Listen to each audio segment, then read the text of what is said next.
नमस्कार दोस्तों, स्वागत है आपका आपके अपने YouTube चैनल एक्सीलेंट गुरु पर। साथियों, मैं हूं राकेश सिहाग। आज हम बात करने वाले हैं 13 जनवरी के करंट अफेयर के बारे में। अगर आपने अभी तक चैनल को सब्सक्राइब नहीं किया तो आप चैनल को सब्सक्राइब करके बेल आइकन को प्रेस कर लेंगे, जिससे कि आपको वीडियो का नोटिफिकेशन मिलता रहे। मेरी क्लास रोजाना सुबह 5 बजे आती है और डेली क्लास होती है। इसमें बहुत अच्छे अच्छे फैक्ट मैं आपको बताता हूँ, इसलिए आपको वीडियो देखना जरूरी है, लास्ट तक देखना जरूरी है। लास्ट में मैं आपसे एक क्वेश्चन भी पूछता हूँ, इसका आंसर आपको कॉमेंट बॉक्स में देना पड़ता है। तो वीडियो बड़ा इंटरेस्टिंग होगा, बस आप अंत तक बने रहेंगे। साथियों, इस क्लास का जो PDF है वो आपको मिलेगा टेलीग्राम चैनल पर, और टेलीग्राम जो चैनल है साथियों वो इसी एक्सीलेंट गुरु नाम से है। यही नाम आपको लिखना है टेलीग्राम के ऊपर और सर्च करना है, आपको चैनल मिलेगा, उसको ज्वाइन कर लेना है और उसके अंदर आपको PDF मिलेगा। चलिए साथियों, क्लास को स्टार्ट करते हैं और बात करते हैं 13 जनवरी के करंट अफेयर के बारे में।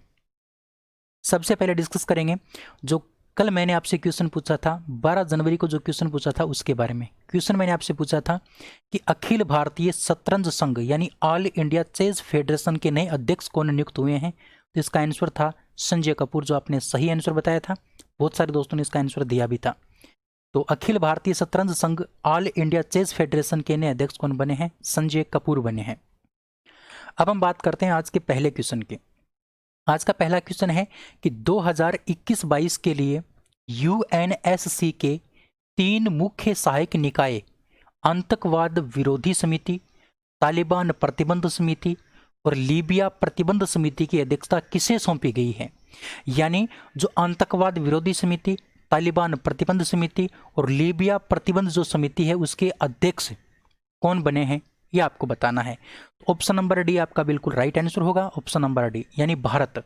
भारत को UNSC की 3 मुख्य सहायक निकाय हैं, आतंकवाद विरोधी समिति, तालिबान प्रतिबंध समिति और लीबिया प्रतिबंध समिति, उसका अध्यक्ष किसको बनाया गया है?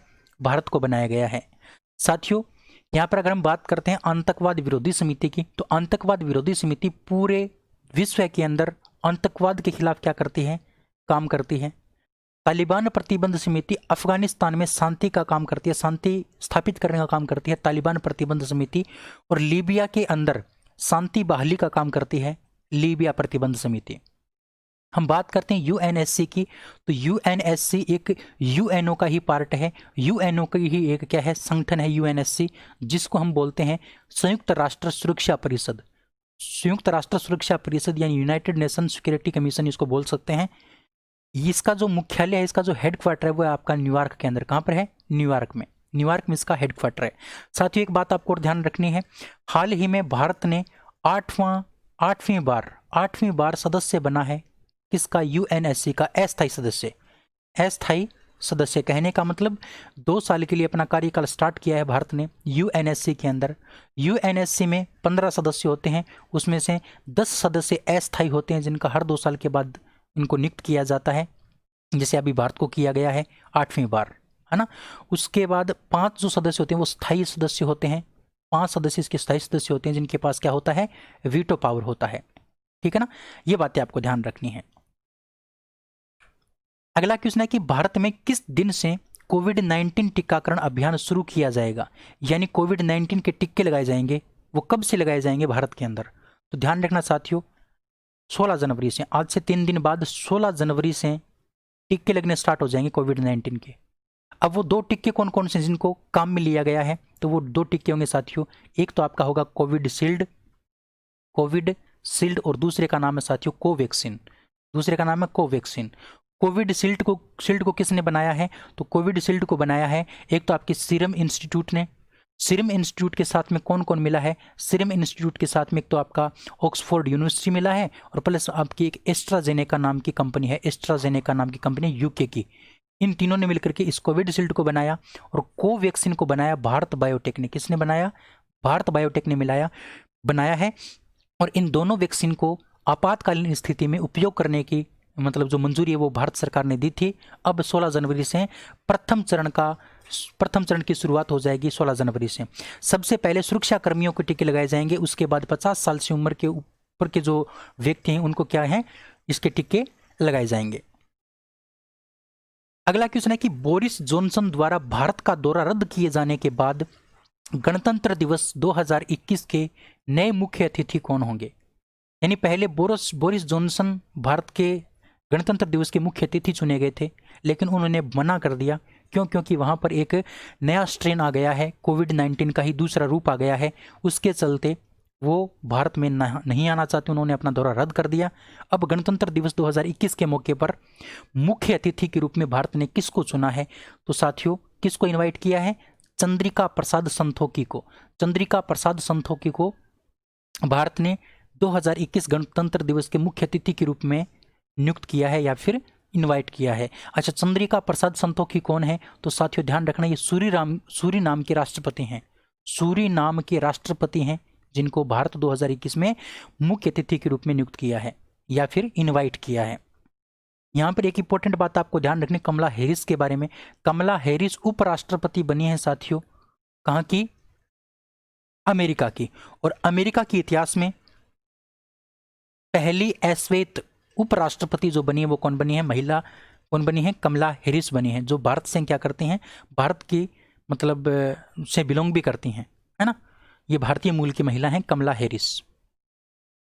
अगला क्वेश्चन है कि हाल ही में किस देश की सेना ने स्वदेशी रूप से विकसित guided multi launch rocket system Fateh फेस्ट का सफल उड़ान परीक्षण पूरा किया है? तो multi guided launch rocket system फतेह-1 का सफल उड़ान जो परीक्षण किया है साथियों, वो पाकिस्तान ने किया है। किसने किया है? पाकिस्तान ने, है ना। पाकिस्तान ने एक guided multi launch rocket system, यानी रॉकेट को लॉन्च करने का जो वाहन होता है उसको guided multi rocket launch system बोलते हैं, और उसका नाम है साथियों फतेह-1। फतेह-1 का सफल उड़ान परीक्षण किया है किसने? पाकिस्तान ने। अगले क्वेश्चन की बात करते हैं, किसी एक देश के खिलाफ तीनों प्रारूपों में 100 छक्के लगाने वाले भारत के प्रथम और विश्व के दूसरे बल्लेबाज बने हैं? वो कौन बने वो आपको बताना है। यानी किसी एक देश के खिलाफ तीनों प्रारूपों में, यानी T20 टेस्ट और वनडे क्रिकेट में 100 छक्के लगाने वाले भारत के प्रथम और विश्व के दूसरे बल्लेबाज बने हैं। तो आपको इन नामों में इन नामों को देखो और आप अनुमान लगाओ कौन हो सकते हैं। साथियों वो हो सकते हैं रोहित शर्मा, रोहित शर्मा विश्व के दूसरे बल्लेबाज हैं और भारत के प्रथम बल्लेबाज हैं जिन्होंने किसी एक देश के खिलाफ तीनों प्रारूपों में 100 छक्के लगाने का रिकॉर्ड बनाया है। किसके खिलाफ बनाया साथियों? तो ये बनाया है ऑस्ट्रेलिया के खिलाफ। किसके खिलाफ? ऑस्ट्रेलिया के खिलाफ, हाल ही में जो मैच चल रहा था उसके अंदर। और साथियों रोहित शर्मा के पास एक रिकॉर्ड और है 50 छक्के लगाने का। 50 छक्के लगाए इन्होंने ऑस्ट्रेलिया के अंदर। किसी गैर ऑस्ट्रेलियन खिलाड़ी ने 50 छक्के लगाने का रिकॉर्ड जो बनाया है वो रोहित शर्मा ने बनाया है ऑस्ट्रेलिया के अंदर। ऑस्ट्रेलिया की धरती के ऊपर 50 छक्के लगाने का रिकॉर्ड रोहित शर्मा के पास है। अब यहाँ पर बात है विश्व के दूसरे बल्लेबाज की। तो विश्व का प्रथम बल्लेबाज कौन है? तो आपको पता है साथियों क्रिस गेल जो है ना वो आपका विश्व का प्रथम बल्लेबाज है, ठीक है। और दूसरे बल्लेबाज कौन है? रोहित शर्मा है। अगला क्वेश्चन है कि सुबोध कुमार जायसवाल किस भारतीय सशस्त्र बल के 28वें महानिदेशक बने हैं? सुबोध कुमार जायसवाल जो है ना वो किस भारतीय सशस्त्र बल के 28वें महानिदेशक बने हैं? तो इसका जो करेक्ट आंसर आपका हो जाएगा वो हो जाएगा ऑप्शन नंबर डी, केंद्रीय औद्योगिक सुरक्षा बल यानी CISF के जो 28वें महानिदेशक बने हैं वो कौन बने हैं? सुबोध कुमार जायसवाल बने हैं। इन्होंने किसकी जगह ली है? तो साथियों ध्यान रखना, राजेश रंजन की जगह ली है। किसकी जगह ली है? राजेश रंजन की इन्होंने जगह ली है। राजेश रंजन की जगह है सुबोध कुमार जायसवाल को 28वां महानिदेशक नियुक्त किया गया है CISF का। यहाँ पर और भी बातें आपको और भी दे रखा है, जैसे BSF की बात करते हैं तो BSF के कौन है? राकेश अस्थाना। भारतीय तिब्बत सीमा सुरक्षा बल या फिर ITBP की अगर बात करते हैं तो ITBP के जो है ना साथियों वो हैं SS देसवाल। कौन है? SS देसवाल ITBP के महानिदेशक हैं। और SSB के जो महानिदेशक हैं वो हैं कुमार राजेश चंद्र SSB के क्या हैं? महानिदेशक हैं। अब हम यहाँ पर बात करते हैं CISF की। CISF की अगर बात करते हैं तो CISF की फुल फॉर्म है सेंट्रल इंडस्ट्रियल सिक्योरिटी फोर्स की फुल फॉर्म है। स्थापना 10 मार्च 1959 को हुई थी। इसका मुख्यालय नई दिल्ली में है और इसका मोटो है संरक्षण एवं सुरक्षा, प्रोटेक्शन एंड सिक्योरिटी। ये इसका मोटो है, ध्यान रखना। अगला क्वेश्चन है कि हाल ही में तूफान फिलोमेना के कारण किस देश में दशकों की सबसे भारी बर्फबारी हुई है? एक तूफान आया है साथियों जिसका नाम है फिलोमेना। वो फिलोमेना नाम का जो तूफान है उसके कारण एक देश में सबसे भारी बर्फबारी हुई है, दशकों की सबसे भारी बर्फबारी। उस देश का नाम क्या है? तो उस देश का नाम है स्पेन। स्पेन के अंदर अभी हाल ही में फिलोमेना नाम का एक तूफान आया जिसके कारण दशकों में सबसे भारी बर्फबारी हुई। वहां पर सब अस्त व्यस्त हो गए फिलोमेना तूफान के कारण। स्पेन के अंदर ये आया। अब आपको ध्यान रखना है स्पेन की जो राजधानी मैड्रिड है, स्पेन की राजधानी जो मैड्रिड है साथियों, उस मैड्रिड के अंदर कोप 25 का क्या किया गया था? कोप 25 का आयोजन किया गया था। कोप 25 का, ये कोप 25 आपका चिल्ली में होना था लेकिन चिल्ली में नहीं होकर के कहां पर हुआ? मैड्रिड स्पेन में हुआ। अच्छा, कोप 26 कहां पर आयोजित होने वाला है? तो कोप 26 जो है ना वो आयोजित होगा साथियों कहां पर? ग्लासगो के अंदर। ग्लासगो आपका कहां पर पड़ता है? तो ग्लासगो पड़ता है स्कॉटलैंड में। कहां पर पड़ता है? स्कॉटलैंड में। ये बात भी आपको ध्यान रखनी है। अगला क्वेश्चन है कि हाल ही में पद्मश्री तुर्लापति कुटुंबा राव का निधन हो गया। वह निम्न में से किस भाषा के प्रसिद्ध पत्रकार थे? तुर्लापति कुटुंबा राव को 2002 में पद्मश्री से सम्मानित किया गया था, जिनका हाल ही में निधन हो गया। वह निम्न में से किस भाषा के प्रसिद्ध पत्रकार थे? तो साथियों वो तेलुगु भाषा के क्या थे? पत्रकार थे, जिनका नाम था तुर्लापति कुटुंबा राव। तुर्लापति कुटुंबा राव का निधन हो गया। वो तेलुगु भाषा के प्रसिद्ध पत्रकार थे और इनको 2002 में पद्मश्री से सम्मानित किया गया था। इनकी एक खास बात है कि 14 वर्ष की उम्र में क्या बन गए थे? ये 14 वर्ष की उम्र में ही पत्रकार बन गए थे तेलुगु भाषा के। अगला क्वेश्चन है कि प्रतिवर्ष राष्ट्रीय युवा दिवस कब मनाया जाता है? प्रतिवर्ष राष्ट्रीय युवा दिवस कब मनाया जाता है? तो प्रतिवर्ष राष्ट्रीय युवा दिवस 12 जनवरी को मनाया जाता है। कब मनाया जाता है?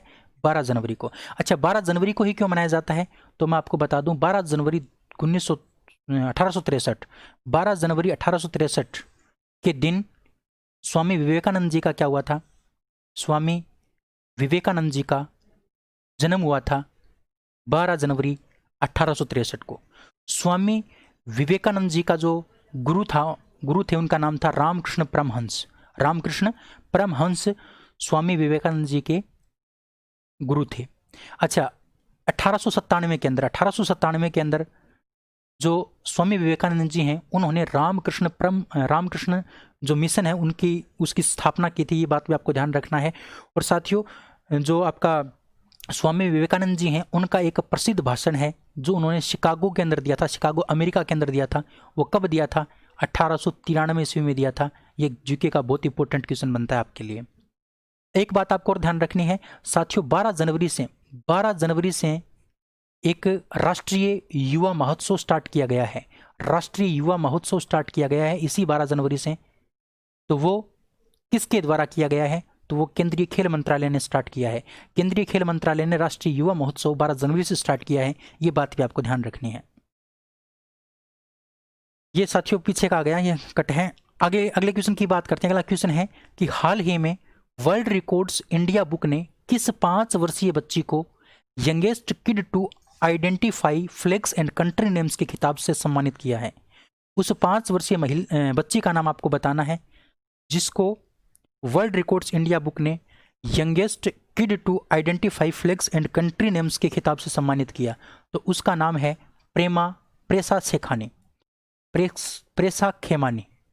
प्रेसा खेमानी है ना। वो 5 वर्ष की बच्ची हैं जिन्होंने 4 मिनट और 17 सेकंड में 150 देशों के नाम, उसकी राजधानी और उसके झंडे को पहचाना। 4 मिनट और 17 सेकंड में। इसी अद्भुत याददाश्त के लिए इनका नाम वर्ल्ड रिकॉर्ड्स इंडिया बुक में शामिल किया गया और इनको कौन से अवार्ड से सम्मानित किया गया? Youngest kid to identify flag and country names के खिताब से इनको सम्मानित किया गया। तो साथियों ये थे आज के 10 क्वेश्चन। उम्मीद करता हूँ आपको पसंद आए होंगे, समझ में भी आपको आए होंगे और बहुत अच्छे फैक्ट मैंने आपको बताए हैं। वीडियो ध्यान से देखा करो, आपके बहुत काम की चीज़ मैं बताता हूँ। अब चलते चलते मैं आपसे आज पूछता हूँ आज का क्वेश्चन ऑफ द डे। आज का क्वेश्चन ऑफ द डे है कि दुनिया में सबसे अधिक सीसीटीवी कैमरा घनत्व वाला शहर कौन है?